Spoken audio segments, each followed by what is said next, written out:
Okay, so this is our third class. We're looking at Nehemiah 4, 6, and 3, kind of a funny order. I cut down our fourth and obviously didn't write in the scriptures, Nehemiah 4, 7 through 21. It was a longer verse that we sort of suggested this week, but I just pared it down for simplicity. This is talking about, we're jumping in chapter 2, we saw that there were a few local governors or officials from the Persian Empire that were opposed to Jerusalem regaining strength. And it was sort of foreshadowing some further issues with them. And so I selected this verse to talk about how they are going to overcome this opposition to all of the work that they're going to do. I was wondering if someone might be willing to read this, or at least part of it. I know it's a lengthy quote. You read it? Thanks, Rich. Okay. But when Sanballat, whoops, it just changed. All right, there we go. But when Sanballat and Tobiah and the Arabs and the Ammonites and the Ashdodites heard that the repairing of the walls of Jerusalem was going forward and the gaps were beginning to be closed, they were angry and all plotted together to come and fight against Jerusalem and to cause confusion in it. So we prayed to our God and set a guard as a protection against them day and night. But Judah said, the strength of the burden bearers is failing, and there is too much rubbish so that we are unable to work on the wall. And our enemies said, they will not know or see anything before we come upon them and kill them and stop the work. When the Jews who lived near them came, they said to us 10 times, from all the places where they live, they will come up against us. So in the lowest parts of the space between the walls, in the open places, I stationed the people according to their families, with their swords, their spears, and their bows. After I looked these things over, I stood up and said to the nobles and the officials and the rest of the people, do not be afraid of them. Remember the Lord who is great and awesome, and fight for your kin, your sons, your daughters, your wives, and your homes. When our enemies heard that their plot was known to us and that God had frustrated it, we all returned to the wall, each to his work. From that day on, half of my servants worked on construction and half held the spears, shields, bows, and body armor. And the leaders posted themselves behind the whole house of Judah, who were building the wall. The burden bearers carried their loads in such a way that each labored on the work with one hand and with the other held a weapon. And each of the builders had his sword strapped at his side while he built. The man who sounded the trumpet was beside me. And I said to the nobles, the officials, and the rest of the people, the work is great and widely spread out, and we are separated far from one another on the wall. Rally to us whenever you hear the sound of the trumpet. Our God will fight for us. Thank you. So a few things to point out in this aspect is that Sanballat is not only just trying to, threaten them with sort of words or oppose them. And in the later chapter in 6, we see he actually tries to kind of start a rumor, we think, at the Persian court, getting a message back to the king that here Nehemiah is going to try to rebel again as king of Judah, which he dispels. But here it's not just sort of the political opposition, but truly it's the political or the violence and the militaristic force to oppose what they're doing. The scholars believe that, Sanballat is worried that Jerusalem is going to regain too much power and kind of unhinge or weaken Sanballat and Tobiah's power as Persian officials within this sort of colonial empire. The other interesting thing is in here, I put my book away and I can't find this, but is in right before this there is a prayer from Nehemiah. It's called the Prayer for Vengeance, and it says, "Oh, Hear, O our God, for we are despised. Turn their taunt back on their own heads and give them over as plunder in a land of captivity. Do not cover their guilt and do not let their sin be blotted out from your sight, for they have hurled insults in the face of the builders. So they're really kind of getting rough and rowdy out here. The way that Talbot Davis, who is helping us frame Nehemiah, or at least the first part of Nehemiah, is he calls this chapter the oppositionists. We had in the first chapter or the second chapter solutionists, that when we look to God for a solution, we find the true solution. And this is the oppositionist. And he's saying that in everything that we do, there is an oppositionist or something. If it's a person, or it could be a force or a system of something that is opposing us. And here we have Sanballat is Nehemiah's oppositionist. He continues on to say that the more you seek God's solution, the more opposition you can expect. Do you agree with that statement?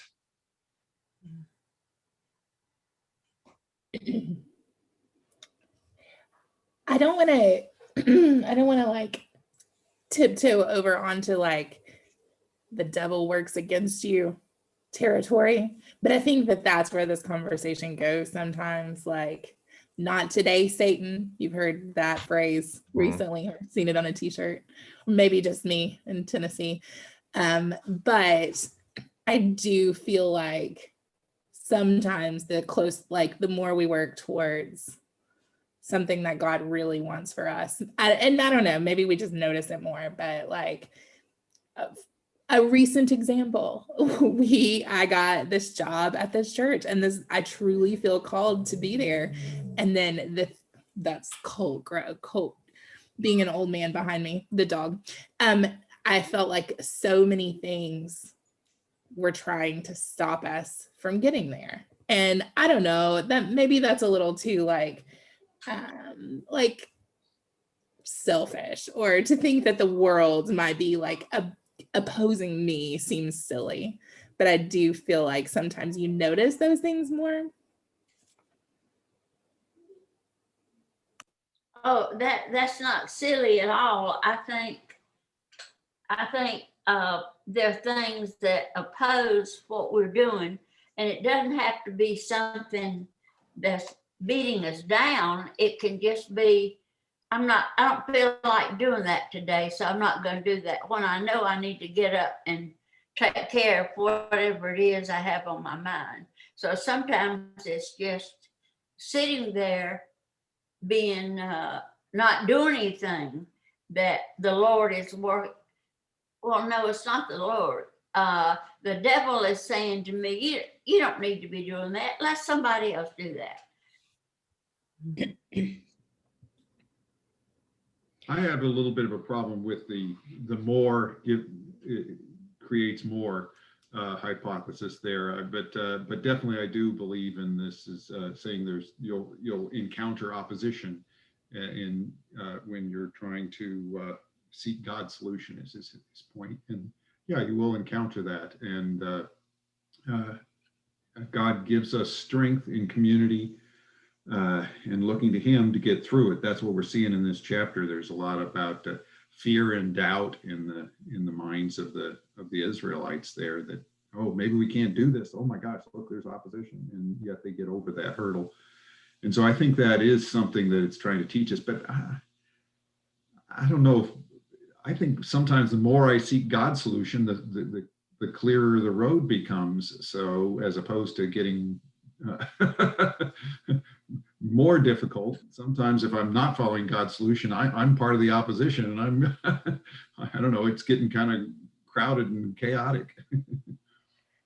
I agree with you, Rich. And maybe it is that when you seek God's will, there's opposition from, I think about from the culture, from the way things are usually done, but within yourself, I think there's no opposition, which is sort of saying what you're saying a different way, that if you are truly following God's will, there is an opening and there's an ease to your path. you might face opposition from the outside, but I agree that it's not the more, I don't think it's, I wouldn't make it that broad a statement that the more you seek God's will, the more opposition you'll find, because internally you probably won't find opposition. I agree with both of y'all. I think you're absolutely right. This is how this author phrased it, but as I've said to many Bible studies, I love when we don't agree with the topic or the curriculum. I do think that perhaps it's that when you find the truth, you see what's false. And so maybe it's not in front of you, but you can see the problems around you. So that, and I think of a lot of times, and we'll talk about this in just a moment, but you'll be able to see what's wrong with the system, especially these days, as we talk a lot about how I'm working with the CDC is to now provide federal subsidy for below poverty families. And the trick is to receive that, you have to have the child like in your hands. It has to be born. You have to have full-time employment. So you have to be employed, but you can't be employed unless you have childcare, and you can't line up childcare until you have funding. It is really difficult to, actually secure this. And so that's a lot of what we're kind of facing in that. So there's a problem with the system, and we know what the solution could be, but I digress. The one thing we want to emphasize in this is that even though there are people that have opposed Nehemiah, is that he turns to God. We heard the prayer of vengeance, which is an extreme version of it. But even in verse 20, it says, rally to us whenever you hear the sound, and God will fight with us. The other thing that Davis argues, it says that God gives opposition. And I feel like I know where we're going to go with this one, but God gives us opposition to grow our desperation. And what he's really saying is that when we have opposition, these are opportunities for our faith or gifts to be received. Nehemiah's enemies are a gift because they moved him to realize or accept that reliance on God was the only solution. We're supposed to see through our oppositionists that you will see the promise of God through them. Do you agree or disagree? Or we can identify what are the problems with that statement? That opposition is to grow our desperation. We'll learn of God's promises through these difficulties. I don't like to think about it that way, that the Lord is putting things in my way. Yeah.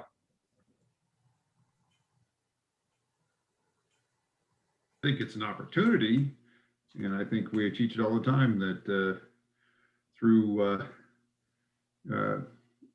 what is the verse in Romans 5, whatever is that it, but the struggles produce perseverance, and perseverance faith. I can't quote it very well, but so we see that throughout Scripture, but I don't see, we think we see the cause and effects quite, the cause quite so clearly. Again, I'll go back to, I've been studying Job, and I think the point is that no, God is not necessarily causing this to change Job, but God is there with Job, and Job finds some interesting insights through the book, and God can be there with you through it, but I don't think it's necessarily a cause that God is causing it. Mm-hmm. Yeah, I don't like to say that word, that God causes it. I can be under lying or there, but I don't like to say that out loud. I think I'm sorry, Gerald. Well, I agree with y'all. And the question sort of, in my mind, sort of prompts me to think, do I need the opposition to see how God's at work in my life? And that maybe I should be more attuned to it anyway, you know. So, you know, I agree that there's not a cause and effect. I don't get that sense. What the opposition does cause me to do is see how God has been at work and how God has helped. But what if I were willing to look at God's work in my life without relying on the opposition? Anyway, it's just making me think about what I miss in my life where God is at work. Mhm. Because I'm waiting for something to go wrong to shine the light on it. By the way, on that Job comment, Job does say several times in the book that he thinks God is causing this to happen. So, and so do other people, of course. But they're thinking it's a punishment, and everybody's trying to come to grips with this. And I think the ultimate idea there is no, God wasn't causing it, but it's hard for us to understand. It's hard for us to grapple with, and sometimes that's a way of thinking about it that it's just kind of inevitable our minds go to. I was just going to say that rather than thinking of cause and effect, I think this opposition is all around us. I mean, our world is not exactly stellar, and things get put in our path all the time. And I think of it more as a comfort to know that God's with us through it, and we can stay true to the calling. And just, you know, Sanballat and Tobiah just represent a lot of society in general, just putting up stuff. I wouldn't call it opposition necessarily, but just things that would detract and keep us from staying the course. So I just think of it as a way of God staying by our side through all of it. Barbara, I really like your point. Davis was talking a little bit about that, is that our oppositionists may not even try to, maybe more passive or passive aggressive than we see here, but they will try to distract us and try to slow down our work by putting up things. And I think that's what we almost encounter more today, is speed bumps, maybe less than roadblocks or something. My thought is always, James wrote that, we are to welcome our challenges as friends, and to because they do reveal to us God's will for us. And Paul wrote in Thessalonians to, be thankful in all things. So, I don't think God causes these things. I mean, even in Job, the opening of Job is that, God says, Satan says, I want to do this to Job. And God says, that's your business. And so it wasn't God that visited all the problems on Job. So I think I agree with what everybody's saying at this point. So. Thank you. I think that's great to bring in those New Testament scriptures to support this.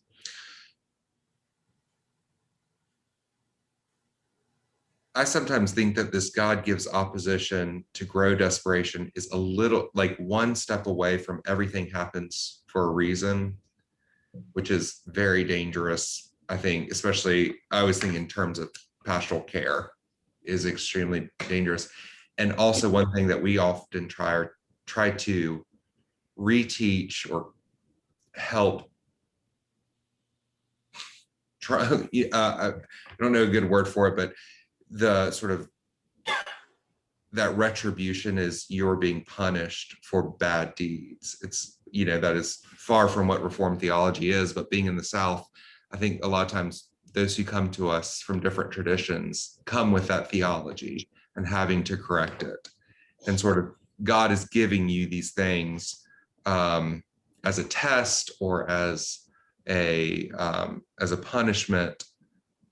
And if you can't see the good in it, then you are weak in your faith. And I think this is a slippery slope of a perspective, but the same time trying to see the opportunity or where God is with you or how God can assist you in these situations is a healthier perspective. So we shall see. We can continue on this, or we can move to chapter 3. Any ideas on or how you have used sort of this idea of reliance on God, seeing God in the face of difficulties in your own life, if you'd like to share or not?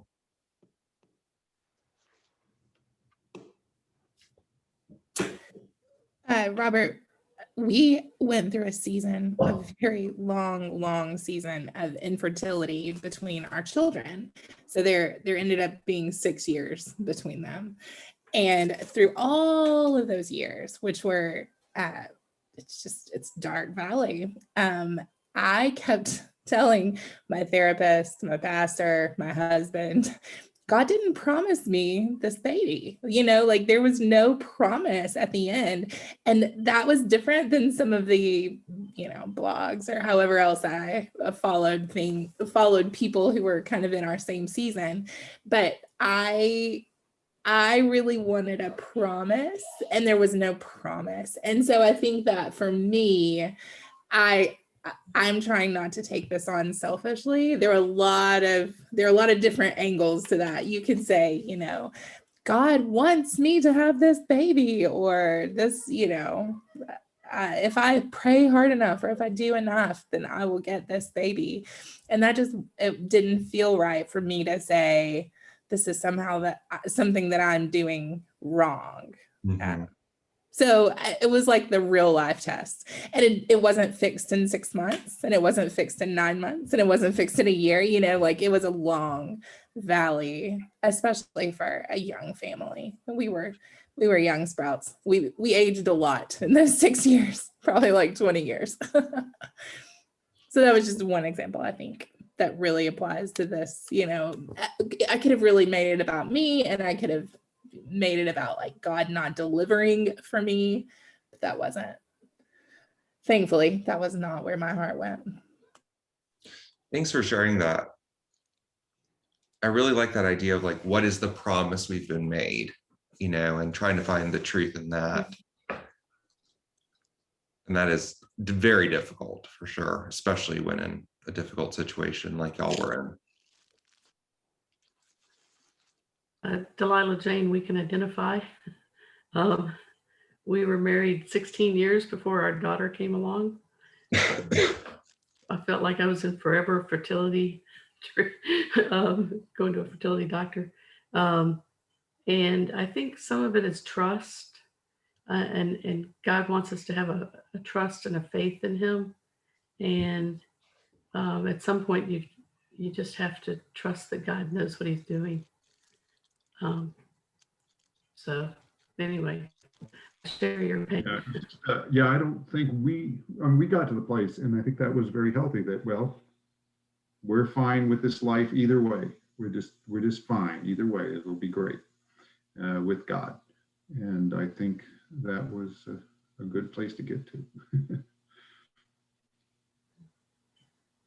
The facing of challenge is always, what is that teaching me or any of us about God, about what our place is? And we have to listen to that still small voice, if you will, that's telling us maybe what God's will is going to be. That's the introspection, I think, that comes through times of challenge is very important. I mean, we've all had classes from Lord McKeithen. Remember that he has that newsprint hanging all over the room, of course. And what's the big one, right? The one that always there in the middle, which says God honors doubt, because the process of the doubt is how we are able to become closer to God and to accept what the challenges mean to us. And I've been through some mean seasons in my own life, and every one of them was an opportunity, has been an opportunity for further growth and for further understanding of God's place in my life and where I need to be. So.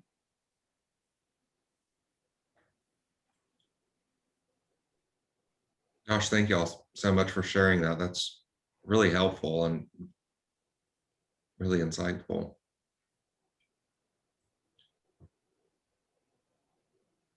Any questions or final thoughts on Nehemiah 4 in this section?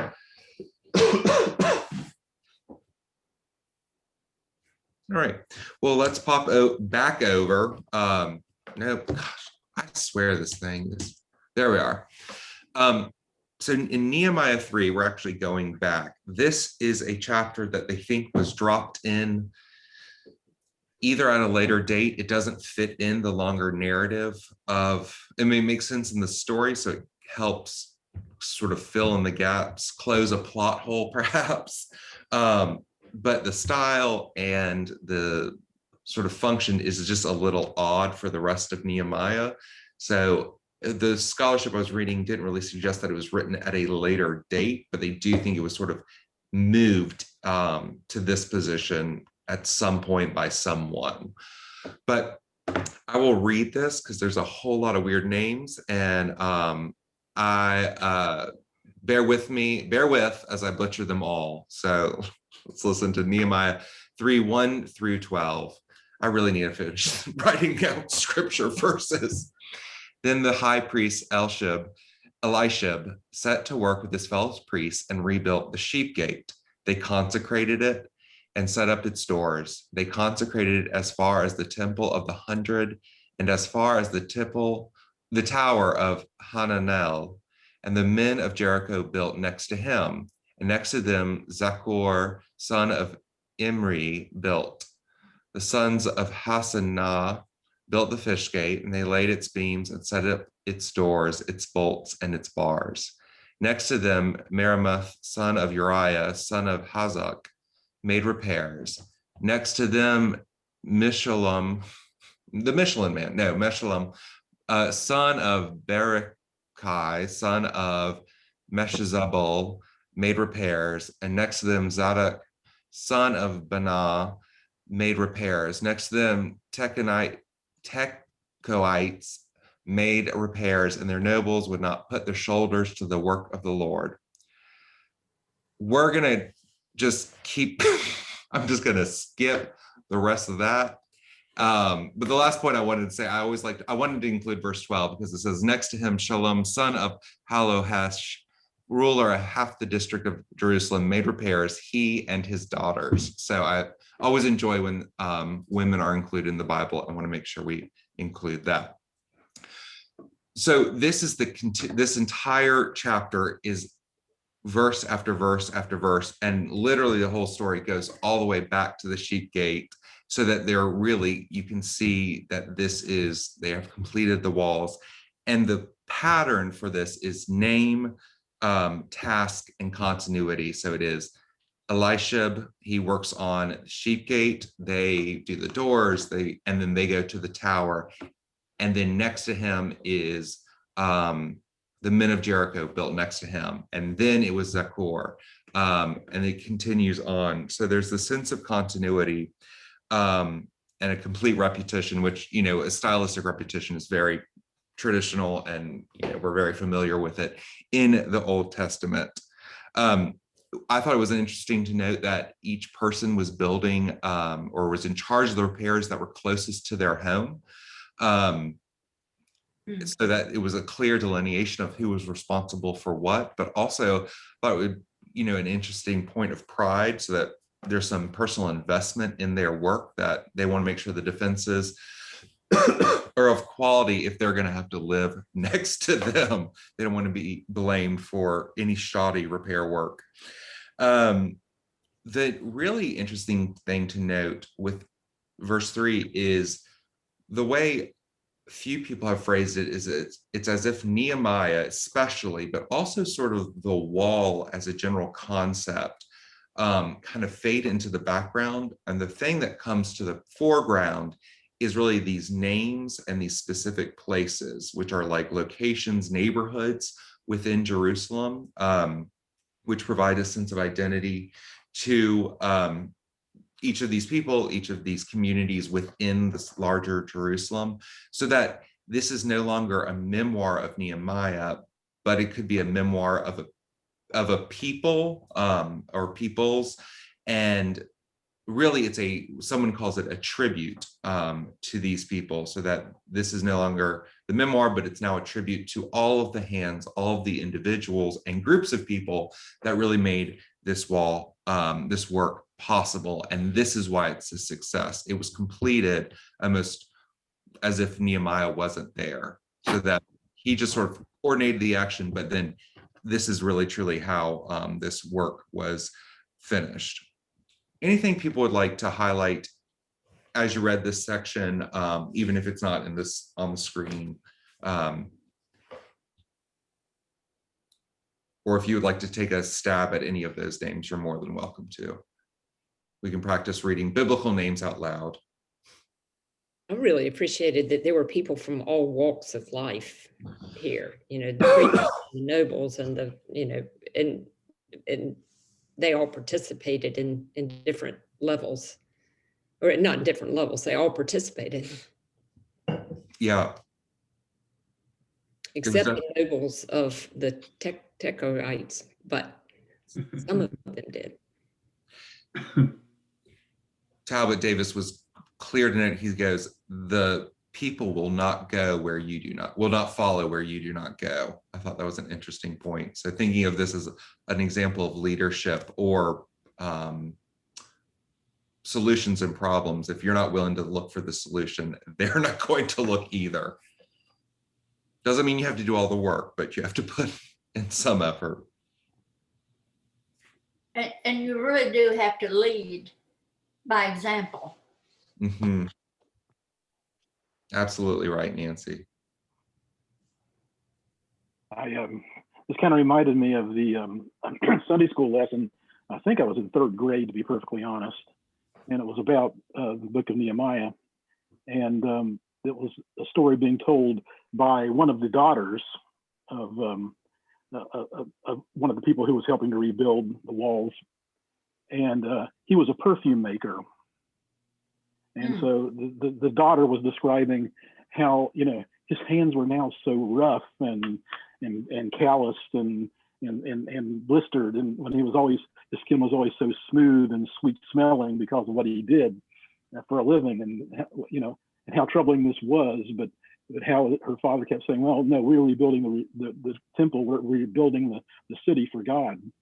And it's all to be best for all of us. And he was so happy that Nehemiah had given them an extra measure of wheat that day for their family. So it was a very interesting story, but really plays into all of this. So. Scott, I need to recreate that if you remember it from third grade. Yeah. We need to make sure that's on the rotation. I am cursed with a fairly good memory, people tell me. So it's one of those. Oh, I would think so. I have a good memory too, but not like that. The only thing I remember from third grade is Sunday school is having to come sit by my mother because I was talking too much. But that happened frequently enough that, oh, look, We've got a third grader with us who would absolutely be having to sit beside his mother. There's no problem having fun in Sunday school. They just didn't like my way of fun. Anyways.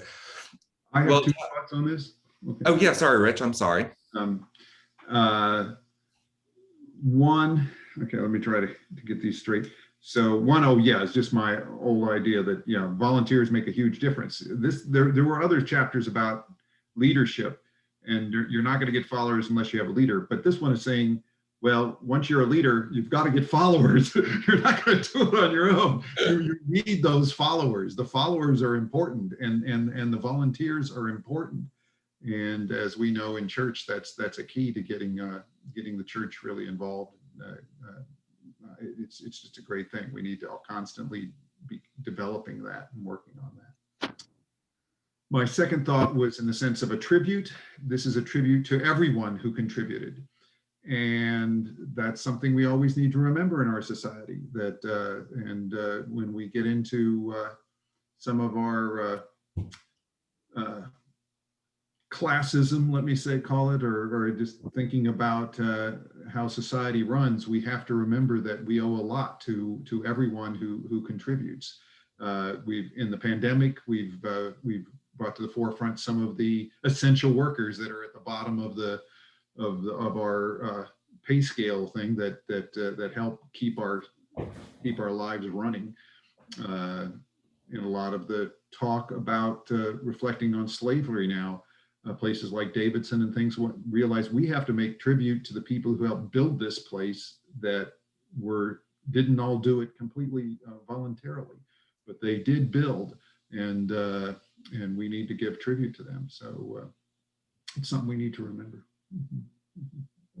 Thank you, Rich. Anyone else? Yes, we had to have 65 volunteers for each event we put on. And, you had, if you didn't have them, you couldn't do it. They weren't paid. They were all volunteers who believed in the work. And these people believed in the building, and they volunteered. And they're very important.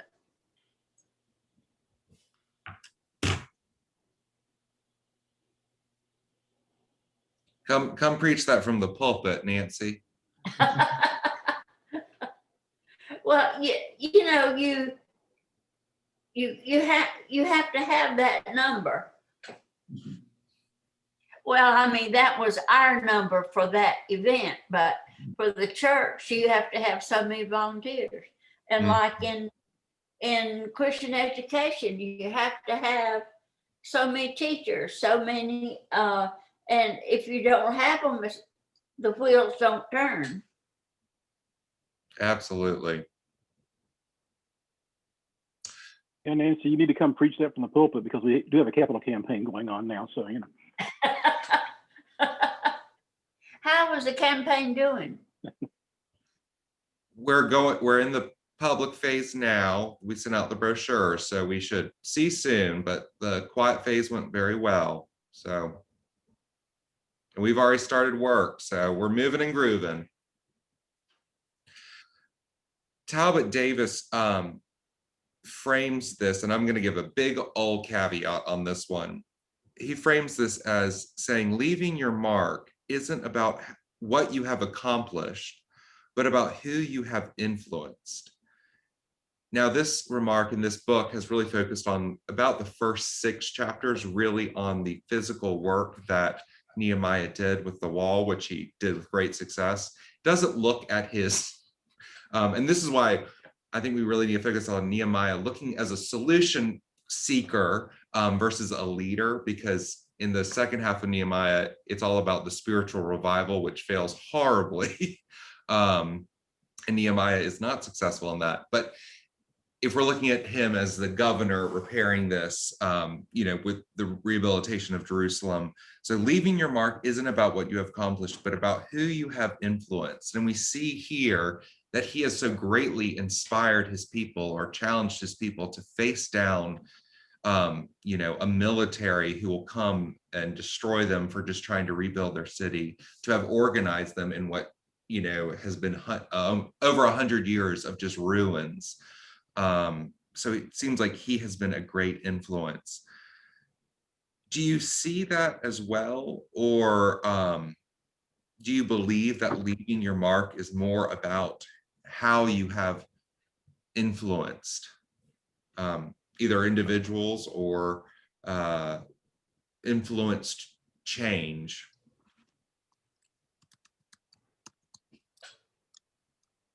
I think influence is what we leave behind, and we either have people see the benefits of what's going on, or they don't. And they see them because they were influenced by somebody, by a leader in that group. And I see all the time about the people that who once something is over, what's left? Who's doing what? And are they carrying on the tradition? And the tradition is important to all of us. I'm not saying that very well, but I do believe in influence. You're saying it very well, Nancy, and you're touching on a point I want to get to in just a moment. So hold those thoughts. They're wonderful. What about other people? It seems to me that leaving your mark really is how people have been changed, how their lives have been changed for the better, and influencing people is perhaps part of that. But I don't make a direct connection between leaving a mark and having influenced people. It might have been part of what was done, but seems like the real thing is making a difference for people. So in Nehemiah's case, his mark might have been the people who were living inside the walls were safer. But and he had to influence people in order to make that happen. But in The Good Dinosaur, which is a Disney movie, the dinosaur family makes their mark when they've accomplished, like when they've proven their weight in farming. So like after they've proven that they can do a good job, then they make their mark. It's much more like a personal thing. Like I've made my mark, and then everyone else kind of like can see their hard work and want to live up to it, but it's a personal thing, not a leaving their mark for the other people. And I mean, if Walt Disney said it. I was just going to say that leaving, who you influence or leaving your mark is maybe not something that you really see in your lifetime. It's something you see looking back. And maybe that's as it should be, because that's trusting God, that God will leave the mark. God will have influenced for good.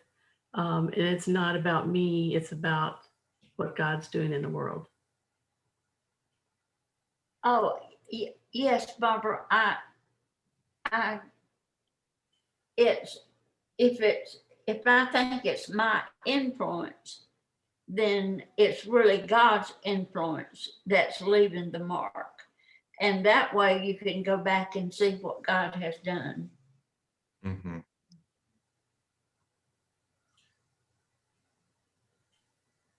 I think it is sort of better to think of, instead of influence, as sort of how you have affected change in someone's life, perhaps, or impacted. That's not sorry. Created impact in their life.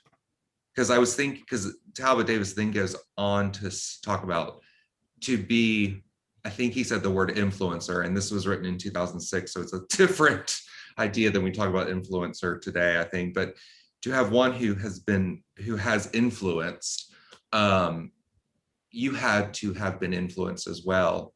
And I was thinking about people like that. And the first person that came to my mind was Frances Brown, who I never knew, but she had a remarkable impact on so many people in our congregation.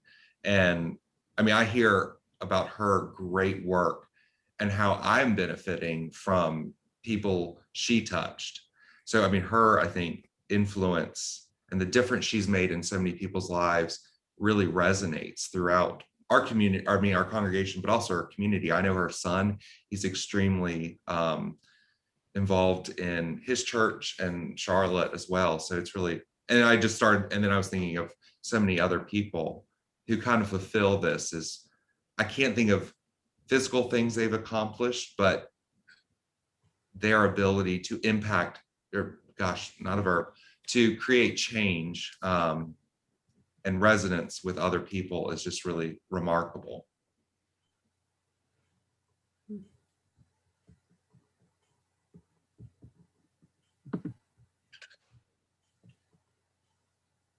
Or not.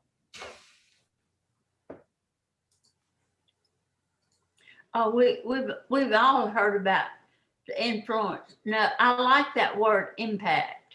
You know, the Francis Brown Dining Room is well known. Is it still called the Francis Brown Dining Room? Oh, yes, it is. You know, like Ernie Thompson's grandfather that taught church history at Union. Everybody, you know, we didn't have him for a class, but we were influenced by him as a person and what he taught. And that was a long time ago.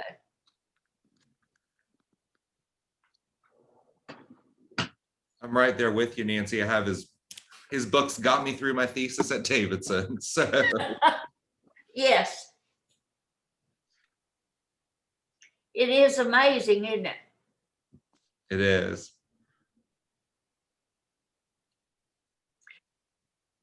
And I wish my granddaughter could catch some of that influence. Well, no, that's not a good way to say that.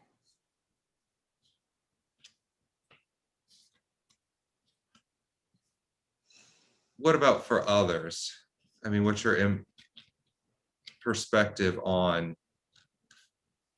sort of looking at, as we sort of approach the end, looking at Nehemiah as having his accomplishment is not the gates, but the fact that the people of Jerusalem and other towns have finally gotten together to rebuild their city, and inspired Nehemiah more inspired these folks to take on this work finally for themselves.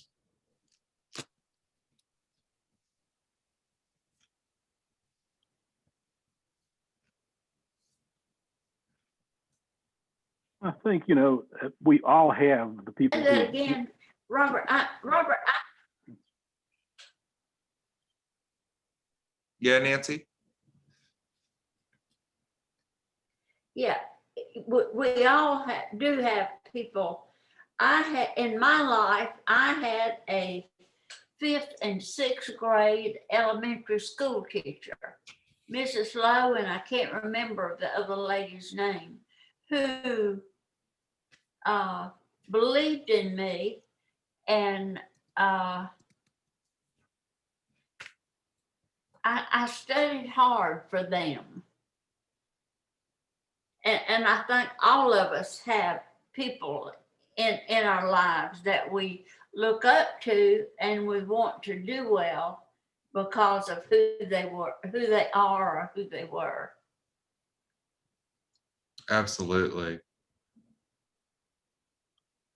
Scott, were you going to share? Yeah, well, I think, yeah, we have, you know, in my life, you know, there are so many, you know, my parents, you know, my scoutmaster, certain of my teachers, many of my college professors. I've never had Rich Neidinger, when I went to that Baptist college, but you know, it's that kind of thing that as I look back at what their legacy was, is how they, you know, all these people inspired various parts of my life, and so many, through what they did, and who they were. Basically, it was who they were, not so much what they did, but what they taught us. And I have spoken in the past in one small group about my mother's lady who came in twice a week to help her, who was one of the finest human beings I've ever met in my life. Just an incredible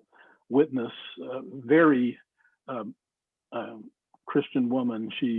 Her sister was the pastor of their local church, St. John's Apostolic Free Church of God in St. Albans, West Virginia. Her brother was the bishop in Detroit. And this family was just the most wonderful example of how to live a Christian life and to act in love, particularly in a time of, it wasn't so bad in West Virginia, but Jim Crow and segregation and that kind of thing. She was, you know, truly an incredible influence, and just by living her life.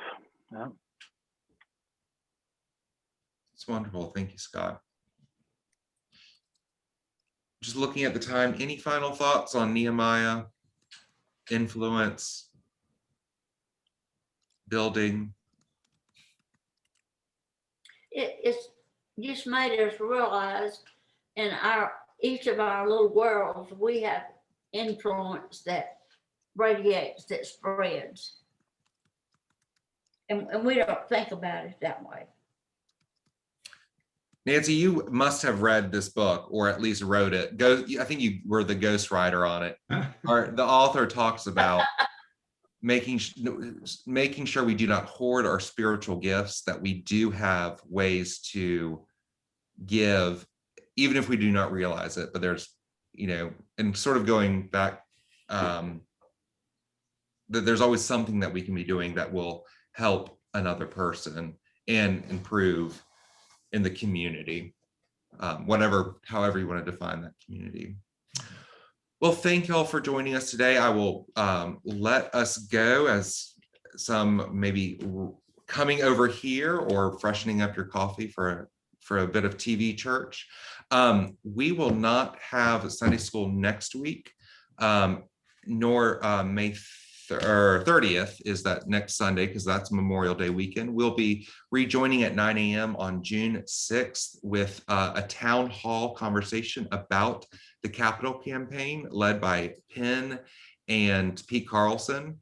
And then we will be doing something special for summer. We're going to do the preaching series is going to be on the John I am statements, or the I am statements in the Gospel of John. And so we're going to be looking at those as well. A lot of it's going to be self-guided with some really wonderful resources, formation on the go. But we'll also be doing a kickoff class either the 13th or the 20th. Our schedule's not quite set in stone, but it's in wet sand right now. But we will have a kickoff to help orient us in the scripture and prepare you for a really amazing summer series for formation. But